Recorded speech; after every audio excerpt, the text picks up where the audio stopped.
कि कहाँ मेरा भविष्य सेटल है, कहाँ मेरा भविष्य सेटल हो सकता है, कहाँ मेरा भविष्य अंधकार में हो सकता है। अब का युवा मजबूत, ये पांडव 2020 के चुनाव में चोर दरवाजे से जो सरकार बनाए।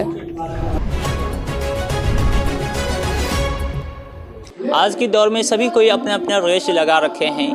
कोई घोड़ा से दौड़ रहे हैं, कोई ट्रेन से दौड़ रहे हैं, कोई देश का सफ़र कर रहे हैं। हालांकि अभी हमारी सफ़र बेगूसराय में चल रही है और चुनावी सरगर्मी तेज़ है और इस चुनावी को लेकर जो है कुछ बात करने के लिए हम चरिया बरियारपुर के भावी उम्मीदवार शखा महतो के साथ हैं और इनसे भी बात करेंगे, क्योंकि आज कुछ बदले जैसे लग रहे हैं। सबसे पहला सवाल यही पर रहेगा, क्योंकि जिस प्रकार से लगातार सभी अपनी रेस में जो दौड़ रहे हैं, इसी रेस में हमारे साथ मुलाकात हुआ और इनसे बात करना चाहेंगे। जिस प्रकार से आज कुछ हद तक बदले जैसे लग रहे हैं। हालांकि कई सवाल पूछ चुके होंगे कोई, लेकिन फिर से मैं पुनः पूछना चाहूँगा, जिस प्रकार से डबल गमछा शरीर पर चमक रही है, क्या राज है इसमें, क्या रहस्य छिपी हुई है, क्या किसी पार्टी? देखिए, सबसे पहले आप बहुमूल्य समय देकर और हमसे जो सवाल किए, आपको धन्यवाद। और आपके चैनल से देख रहे जितने भी हमारे दर्शक बंधु हैं, उनके लिए भी बहुत बहुत आभार। और आपने ये सवाल रखे कि मैं बदला सा लग रहा हूँ। राम सखा बदलने वाला व्यक्ति नहीं है। राम सखा का कोई बदल नहीं सकता है, स्वाभिमान का कोई झुका नहीं सकता है। राम सखा स्वाभिमान के लिए चुनौती स्वीकार कर सकता है, वो इधर उधर नहीं कर सकता है। ये जो आप देख रहे हैं, आप जो बोले हैं, ये जदुवंशी का माध्यम से आज ये हमारे बीपी मंडल का 107वीं जयंती शाहजहां जी के दरवाजे पर ये चांदबाड़ा में मनाया जा रहा है। और ये जदुवंशी जी के गमछा से मुझे सम्मान किया गया है। और ये वस्त्र है, अंग वस्त्र से सभी लोग को सब लोग सम्मान करते हैं, और वही वस्त्र से मुझे भी सम्मान मिला है। बदलने की बात, जब हम 20 में नहीं बदले तो अब 25 में बदलने की क्या बात है। जो 20 मेरा वक्त था और वहाँ नहीं बदले तो 25 तो मेरा मुझे वक्त ही है, तब बदलने की क्या बात है। क्या लगता है सर, इस दौर में जिस प्रकार से रेस चल रही है, सभी कोई अपने घरों को उस रफ्तार में दौड़ा रहे हैं कि हमें टिकट मिल जाए, कि हमें टिकट मिल जाए, तो महागठबंधन से इस बार कौन आ रहे हैं इधर? देखिए, इस बार चरिया बरियापुर विधानसभा में एक सेवक आ रहे हैं, एक सेवक आ रहे हैं। विधायक कोई बनने नहीं आए हैं, एक सेवक बन के और चरिया बरियापुर विधानसभा को सेवा करने आ रहे हैं। और जैसे आप ये भी कहें कि कोई घोड़ा से दौड़ रहा है, कोई मैंने ट्रेन से दौड़ रहा है, लेकिन राम सखा महतो जो सेवक है, ये पैदल दौड़ रहा है। और पैदल कहाँ दौड़ रहा है? ये अपने जनता मालिकों के बीच में दौड़ रहा है। आप जान लीजिए कि लगातार मेरे नेता का जो घोषणा था, उस घोषणा के माध्यम से लगभग मैं 10 महीना से मैं अपना जनता मालिकों के बीच में अनवरत जा रहा हूँ। और उससे पहले भी 28 साल से मैं पार्टी में हूँ, और मेरा पार्टी में रहते हुए जब भी जो मुझे सम्मान मिला है, जो भी मुझे पहचान मिला है, वो बाबू लालू प्रसाद यादव का देन है, वो तेजस्वी यादव जी का देन है। राम सखा को आज कोई मुहताज पहचानने से नहीं है पूरे बिहार में। वो आशीर्वाद मान्य हम सबों का भगवान लालू यादव का देन है। और मैंने जिस झंडा, सामाजिक झंडा को लेके बढ़ा, और मैं बेखूबी अभी तक ईमानदारी पूर्वक मैंने आगे बढ़ाने का कोशिश किया हूँ और कर रहा हूँ, उसका फल है कि मुझे ये पहचान मिला है। और रह गया कि और जगह भावी विधायक होंगे, लेकिन राम सखा महतो चरिया बरियापुर के लिए एक सेवक है, एक बेटा है, एक भाई है। अभी तक चरिया बरियापुर विधानसभा में कोई नेता चुनाव लड़े हैं, इस बार चरिया बरियापुर विधानसभा में बेटा चुनाव लड़ेगा, एक सेवक चुनाव लड़ेगा।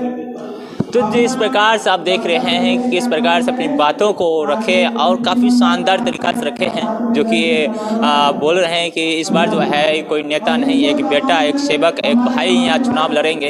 हालांकि ये तो समय के अनुसार जो है लगातार सत्ता जो है गर्माहट के वजह से जो है लगातार जनताओं का मुंड परिवर्तन होते रहता है। आने वाले वक्त में ये पता चल सकता है कि आखिर चरिया बरियारपुर किसका सरगर्मी तेज होने वाली है। लेकिन सर, महागठबंधन से लगातार सभी कोई दावा ठोकते हैं, क्या लगता है इस बार टिकट उपलब्ध हो ही जाएगा कि फिर जाके ये हवाई रह जाएगी? देखिए, मेरा आवाज नहीं है, कोई उम्मीदवार अगर है ना, इंडिया गठबंधन में तो काफी सारा बता दे रहे हैं ना सर, ये मेरा आवाज नहीं है।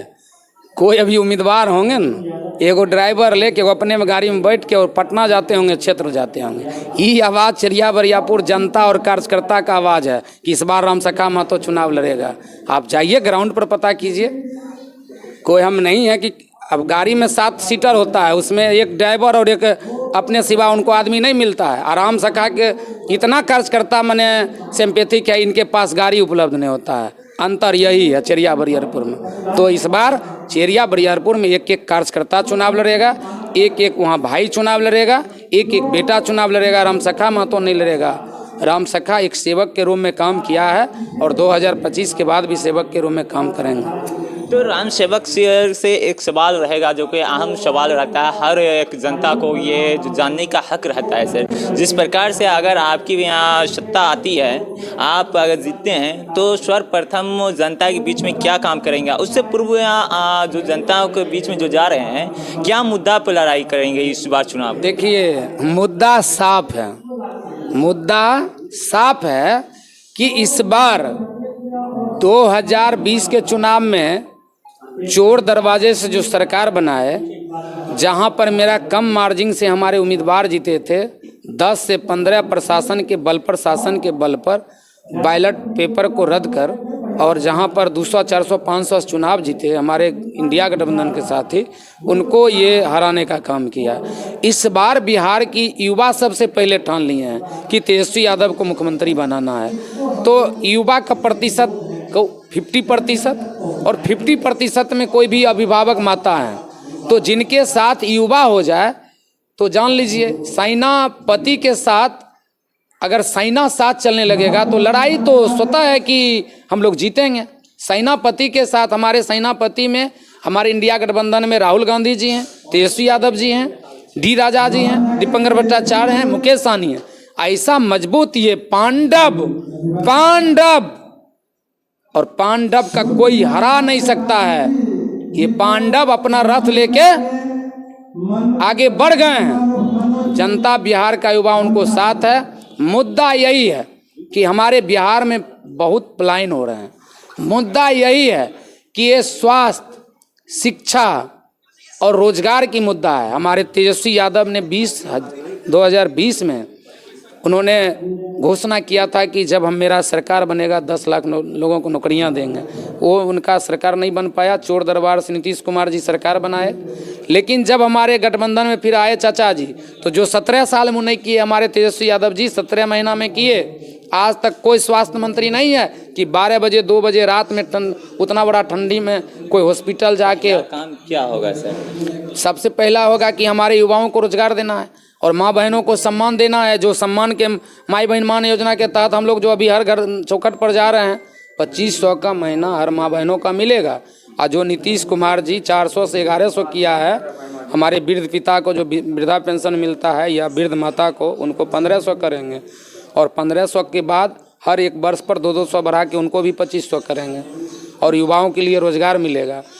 हमारे मजदूर जो लोग हैं उनका प्लान रुकेगा। जो हमारे प्लान में मजदूरी करने के लिए दिल्ली पंजाब जा रहे हैं वो रुकेगा। यहाँ कारखाने लगेंगे। तो आपने एक युवा की बात किए थे, जिस प्रकार से बोले कि जिधर युवा होंगे उधर जो है सत्ता परिवर्तन हो जाएगा। लेकिन सर युवा काफ़ी भोले होते हैं और वो भावुक होते हैं। वो भावुक होकर जो है जिस प्रकार से गंगा बहती है उसी धारा में युवा जो है बह जाते हैं। वो कहीं दिल का साफ युवा होते हैं और वो भी उस धारे में निकल जाते हैं। जो बात हम कह रहे थे वो तो आप ही कह दिए। नहीं, धारा तो बनाना बीजेपी का सबसे बड़ी युवा जान रहा है कि कहाँ मेरा भविष्य सेटल है, कहाँ मेरा भविष्य सेटल हो सकता है, कहाँ मेरा भविष्य अंधकार में हो सकता है। अब का युवा वो भोले भाला नहीं है। अब के वो युवा हैं वो स्वयं रिजल्ट लेने वाले युवा हैं, स्वयं डिसीजन। इसलिए कुछ जान रहे हैं कि 2000 ये लगातार मान लीजिए कि 14 से युवाओं के लिए प्रलोभन मिल रहा है 2 करोड़ 2 करोड़ 2 करोड़। ये 2 करोड़ हमारे नरेंद्र मोदी जो हमारे देश के प्रधानमंत्री जी हैं, उन्होंने 2014 चुनावी जुमला में बोले कि हमारा जब सरकार बनेगी तो हर साल में 2 करोड़ युवाओं को नौकरी देंगे। 11 साल में कौन डिक्शनरी में उनको 22 करोड़ युवा को नौकरी मिला है। हमारे पूरे देश की माँ बहनों को ठगने का काम किया। कहा कि हर हर जनधन खाते में हमने 15 लाख भेजने का काम करेंगे। जो माँ बहने हमारे खाता खोला है उसमें कितना खर्च हो गया, और 15 लाख के बदला 1500 रुपया नहीं गया। 15 लाख का जिक्र कर दिए थे। एकदम प्रधानमंत्री जी ये कहे थे कि जब हम प्रधानमंत्री बनेंगे तो हर खाते में 15 लाख रुपया देंगे, हर शहर में स्मार्ट सिटी बनाएंगे। कितना बना है बताइए, कितना बना है? और बोले थे कि हर युवाओं को रोजगार देंगे। कितना युवा को रोजगार मिला है? हाँ, एक चीज़ तो मिला है, हमारे देश के प्रधानमंत्री जितने भी अभी तक प्रधानमंत्री बने होंगे उससे ज़्यादा अगर कोई मैंने चेंज करते होंगे अगर वो वस्त्र, तो उसमें हमारे प्रधानमंत्री का नाम आएगा। अगर हमारे जितने भी अभी तक प्रधानमंत्री देश के बने हैं सबसे ज़्यादा अगर घूमने वाले में नाम आएगा तो अभी वर्तमान प्रधानमंत्री नरेंद्र मोदी जी का नाम आएगा। और अब दूसरे देश इसको चाहते हैं। क्या बात कर रहे हैं, क्या बात कर रहे हैं? अगर चाह रहे हैं दूसरे देश का लोग या अपना देश के लोग, जो अबरीदा कर रहे थे 400 पार, क्या हुआ? क्या हुआ?